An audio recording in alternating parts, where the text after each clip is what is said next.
Cyber bullying প্রতিরোধে সামাজিক শক্তি কাজে লাগিয়ে নারীদের নিয়ে সরকারের একটি ইউনিট গঠনের পরিকল্পনা করছে। বিকেলে জাতীয় প্রেস ক্লাবে নারীর চোখে আগামীর বাংলাদেশ শীর্ষক এক মতবিনিময় সভায় একথা জানান নারী ও শিশু বিষয়ক উপদেষ্টা শারমিন এস মুর্শিদ। এ সময় বক্তারা নারী ইস্যুকে সেকেন্ডারি ইস্যু হিসেবে না দেখে তাদের সামাজিক হেনস্থার বিষয়ে যথাযথ পদক্ষেপ নেওয়ার দাবি জানান।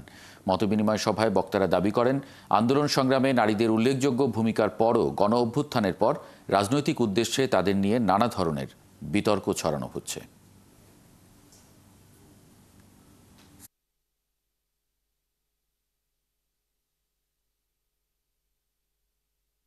জেন্ডার রিলেটেড অ্যাওয়ারনেস থেকে শুরু করে তাদের ফিজিক্যাল ট্রেনিং থেকে শুরু করে তাদের সেলফ ডিফেন্স ট্রেনিং থেকে শুরু করে তাদের প্যারামিলিটারি ট্রেনিং থেকে শুরু করে সবটুকুই ভাবা হয়েছে এবং সেটা আমরা হোমের সাথে যৌথভাবে শুরু করতে যাচ্ছি। তাহলে এই সোশ্যাল ফোর্সটা নারীদের মেয়েদের একটা ক্ষেত্র হবে, তার কমিউনিটিতে সে যেন মাথা উঁচু করে তার সমস্যাগুলো সে মোকাবেলা করতে পারে তার কমিউনিটিকে সাথে নিয়ে।